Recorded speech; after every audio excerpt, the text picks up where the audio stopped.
बिस्मिल्लाहिर्रहमानिर्रहीम। इय्याका नअबुदु व इय्याका नस्तईन। अस्सलाम वालेकुम dear students, you are watching your on channel maths time Pak. आज हम लोग Oxford secondary mathematics student course book 1 updated edition chapter number 4 exercise 4C को स्टार्ट करने लगे हैं। सो क्वेश्चन नंबर 1 हमारे पास दिया है, expand each of the following expression. So let's start. So dear student, यहाँ पर मैं पार्ट ए लिख चुकी हूँ जो कि है -x + 5। अब जब ये ब्रैकेट आ चुका है तो मैं आप लोगों को हर एक वीडियो में बता चुकी हूँ कि जब भी ब्रैकेट आएगा इट्स मीन्स आप लोगों ने मल्टीप्लिकेशन करनी है, ठीक है। अगर डॉट आएगा इट्स मीन्स आपने मल्टीप्लिकेशन करनी है। तो यहाँ पर ब्रैकेट आई है तो माइनस जो है ना वो x से भी मल्टीप्लाई हो रहा है और 5 से भी।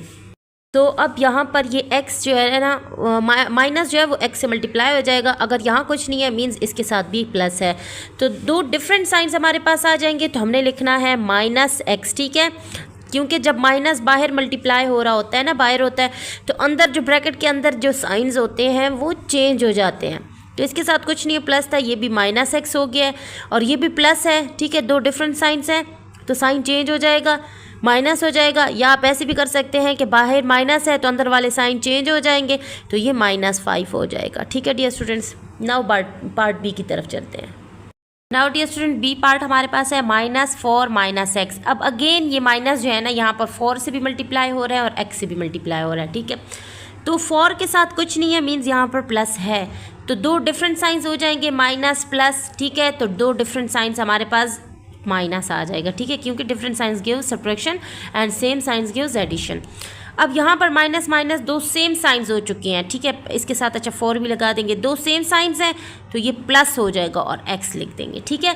अगर बाहर माइनस है तो अंदर वाले साइन चेंज हो जाएंगे, ठीक है। पार्ट सी की तरफ मूव करते हैं। नाउ पार्ट सी है 2 3y + 7। सो अब ये जो 2 है ना ये 3y से भी मल्टीप्लाई हो रहा है और 7 से भी, क्योंकि ब्रैकेट है तो ब्रैकेट के अंदर जितना कुछ होगा, जितने नंबर्स होंगे, जितने वेरिएबल्स होंगे, उनसे बाहर वाला नंबर मल्टीप्लाई हो जाएगा, ठीक है।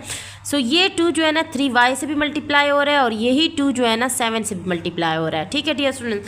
सो 3y से जब ये मल्टीप्लाई होगा तो 2 और 3 को मल्टीप्लाई कर देंगे तो ये हमारे पास 6y आ जाएगा, ठीक है। यहाँ पर भी कुछ नहीं है मीन्स प्लस है, यहाँ पर भी प्लस है, तो उन साइंस को देखने की ज़रूरत नहीं है। जब माइनस होता है तब आप लोग साइन को देख लिया करें, क्योंकि यहाँ पर ये पॉजिटिव है तो अंदर के साइंस चेंज नहीं होंगे। अब ये प्लस का साइन डाला और 7 को 2 से मल्टीप्लाई करेंगे तो 14 आ जाएगा, ठीक है डियर स्टूडेंट। पार्ट डी की तरफ मूव करते हैं। नाउ डी पार्ट हमारे पास है 8, ठीक है, और फिर से ब्रैकेट है, राउंड ब्रैकेट है, तो उसके अंदर जितने भी नंबर्स हैं 2y - 5 वो 8 से मल्टीप्लाई हो रहे हैं। तो यहाँ पर 8 जो है ना वो मल्टीप्लाई हो रहा है 2y से भी, और यही 8 जो है ना 5 से भी मल्टीप्लाई हो रहा है, ठीक है। बाहर है तो बाहर वाला नंबर अंदर ब्रैकेट में जितने नंबर्स हैं उनसे मल्टीप्लाई हो जाता है। सो 8 को जब हम 2 से मल्टीप्लाई करेंगे तो हमारे पास 16y आ जाएगा। अब ये भी पॉजिटिव ये भी पॉजिटिव है, ठीक है। तो ये नेगेटिव नंबर आ जाएगा क्योंकि ये पॉजिटिव है, इसके साथ कोई साइन नहीं है, तो दोनों डिफरेंट साइंस होंगे। तो डिफरेंट साइंस के लिए हम सब्ट्रैक्शन का साइन डालेंगे। 8 को 5 से मल्टीप्लाई करेंगे तो 8 5 से 40 आ जाएगा। तो ये डी पार्ट का आंसर है। नाउ ई पार्ट की तरफ मूव करते हैं।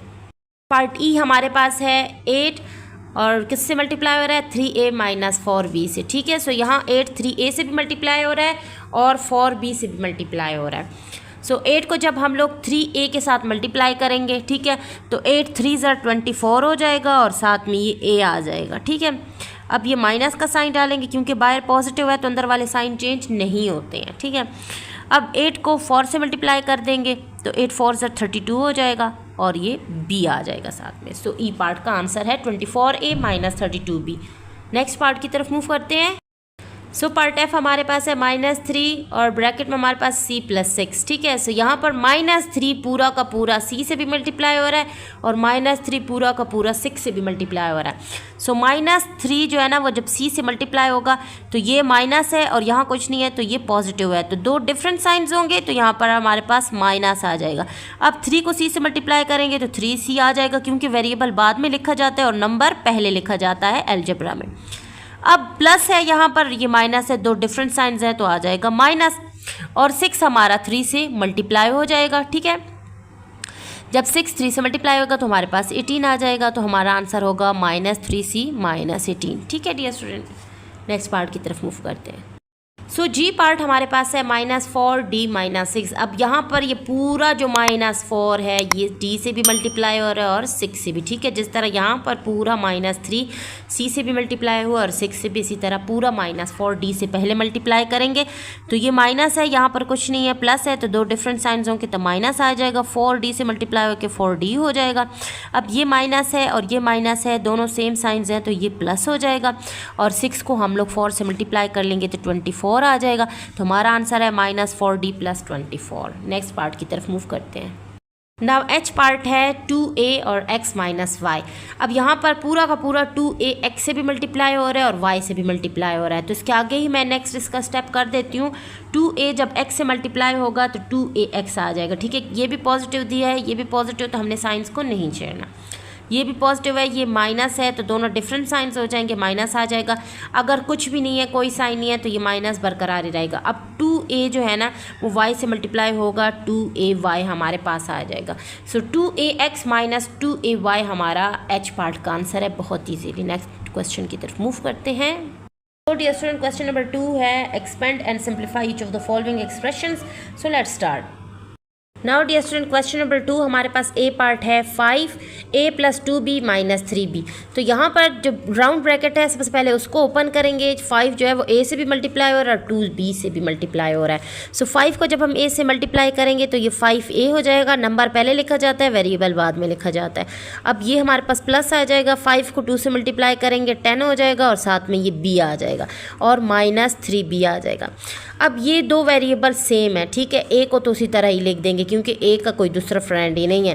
तो अब 10b है हमारे पास और 3b है, मींस हमने प्लस माइनस माइनस करना है क्योंकि डिफरेंट साइंस है।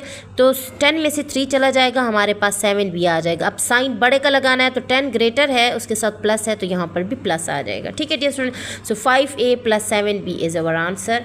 Question number 2 part A. Next part की तरफ मूव करते हैं। Now dear student, B part हमारे पास है 7p + 10q + 2 6p + 7q।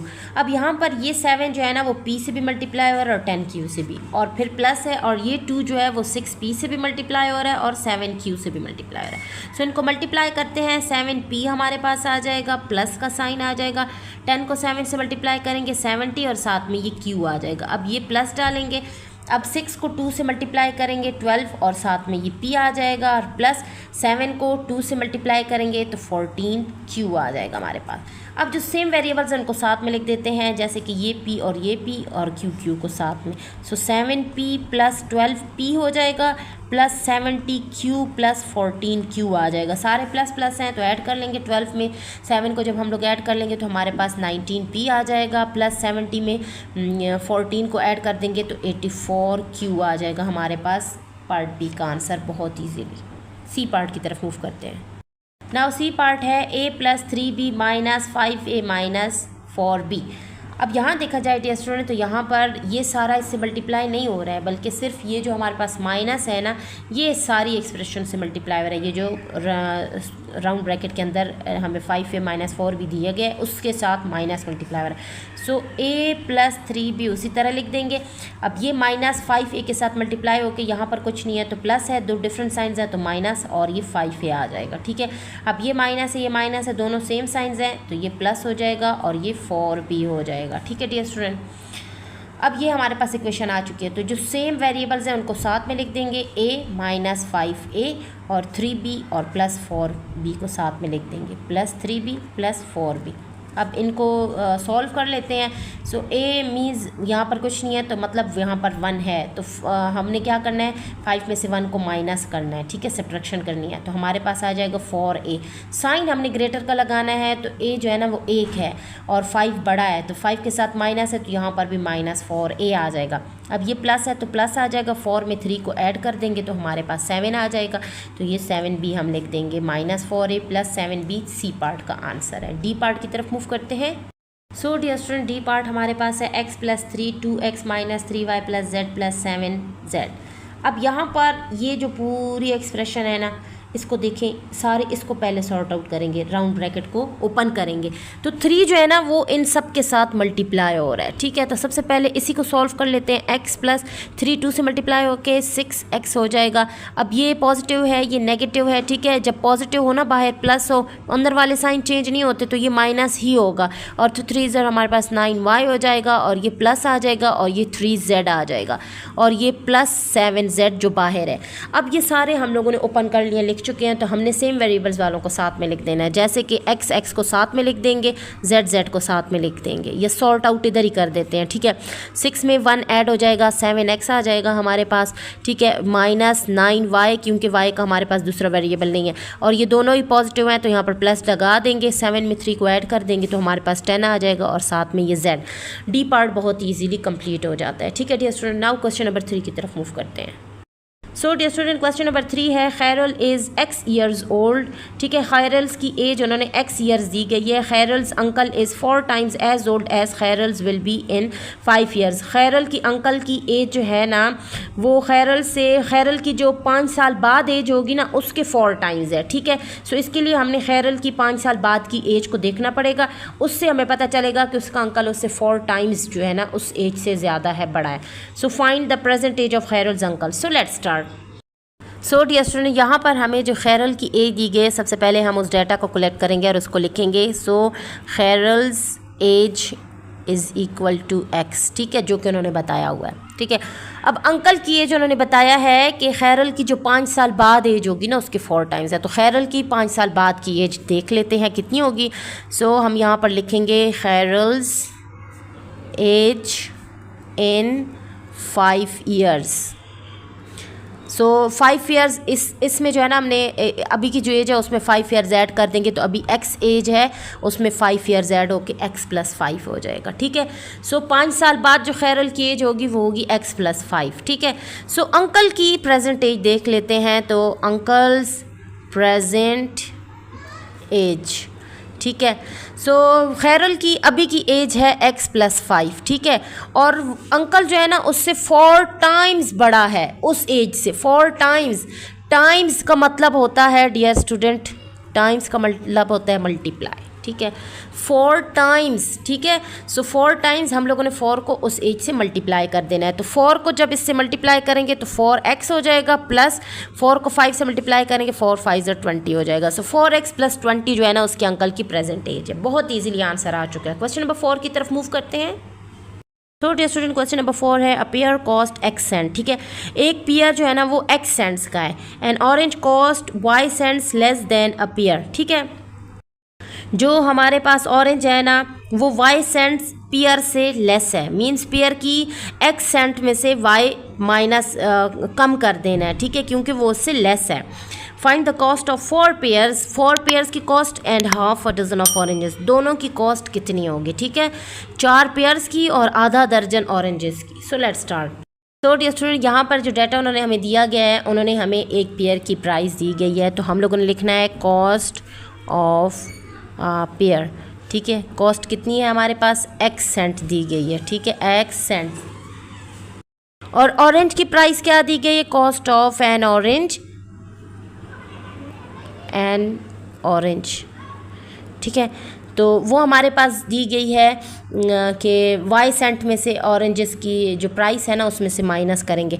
So cost pair की जो है ना हमारे पास x सेंट है, उसमें से हम y को माइनस कर देंगे, ठीक है, क्योंकि उन्होंने ख़ुद ही ये हमें क्वेश्चन में बता दिया है कि ऑरेंज की कॉस्ट जो है वो y सेंट्स लेस है, ठीक है, पेयर से। सो पेयर की प्राइस में से y सेंट्स लेस करती हैं। लेस करना माइनस करने को कहते हैं, ठीक है। यहाँ पर मैं एक दूसरी बात बता दूँ, लेस माइनस को बोल देंगे, ठीक है। जैसे पिछले क्वेश्चन मैंने आपको बताया है ना कि टाइम्स मल्टीप्लाई को बोलते हैं, तो यहाँ पर मैं आप लोगों को बता रही हूँ लेस माइनस को बोलते हैं। सो अब एक पेयर की प्राइस की भी और ऑरेंज की भी प्राइस हमारे पास आ चुकी है। तो हम कॉस्ट ऑफ 4 पेयर्स फाइंड कर लेते हैं जो कि डिमांड की गई है।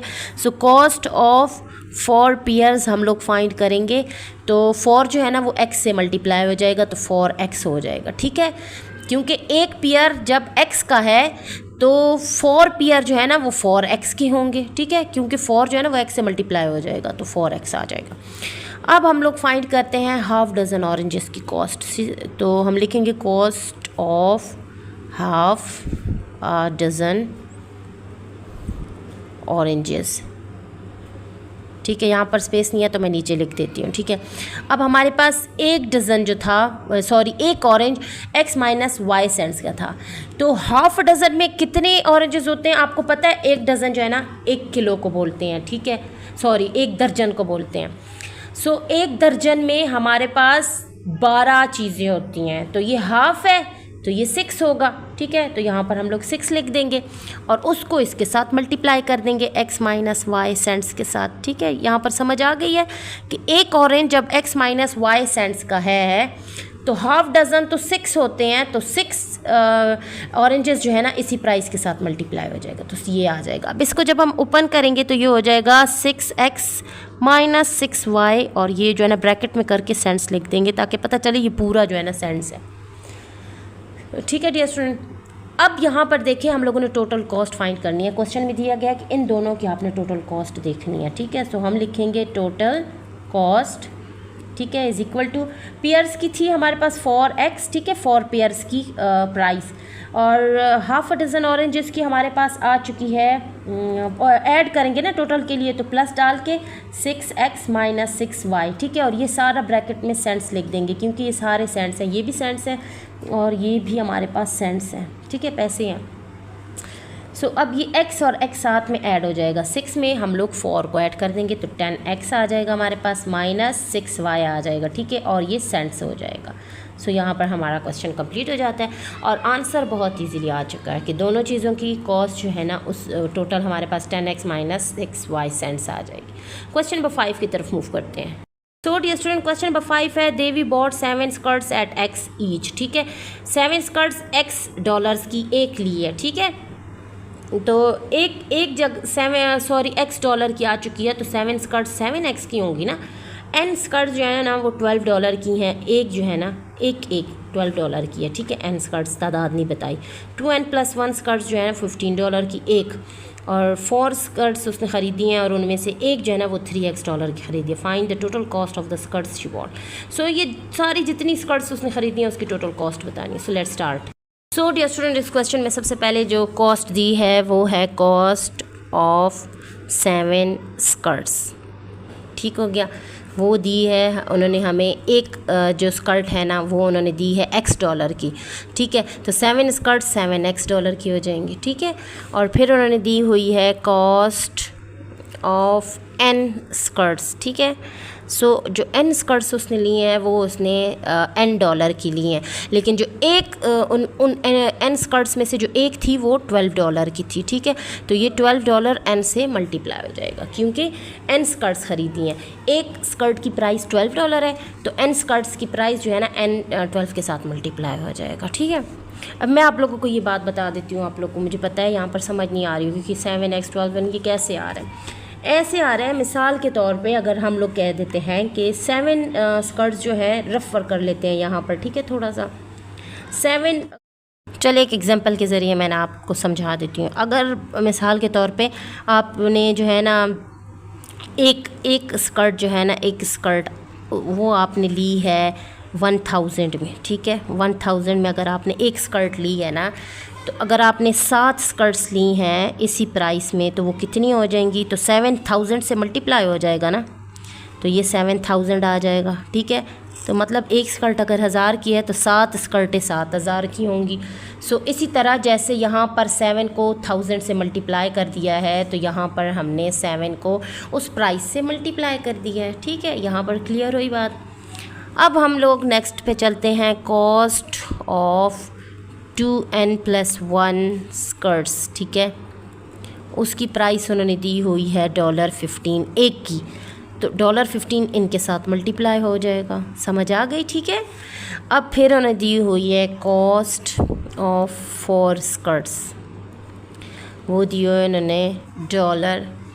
ठीक है, 4 उन्होंने दी हुई है स्कर्ट्स है ना, तो जो है ना 4 स्कर्ट्स उन्होंने कहा है 3x की उन्होंने ली हैं, तो 3x को हम लोग 4 से मल्टीप्लाई कर देंगे इस वाले 4 से, तो ये 4 जब 3 से मल्टीप्लाई हो जाएगा तो ये हमारे पास 12x आ जाएगा। अब टोटल कॉस्ट तो हमने इन सब को ऐड करना है, इसको इसको इसको इसको। ठीक है, इन चारों को।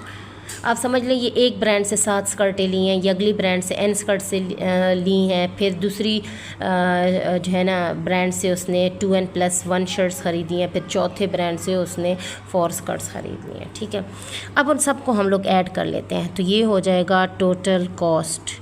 सो टोटल कॉस्ट हमारे पास सबसे पहले क्या है, ये डॉलर का साइन हम ले लेते हैं, सबके साथ डॉलर नहीं लगाएंगे, तो ब्रैकेट में ले लेते हैं, मतलब सारे डॉलर्स हैं। 7x सबसे पहले आ जाएगा, फिर प्लस 12n है हमारे पास, फिर प्लस है हमारे पास।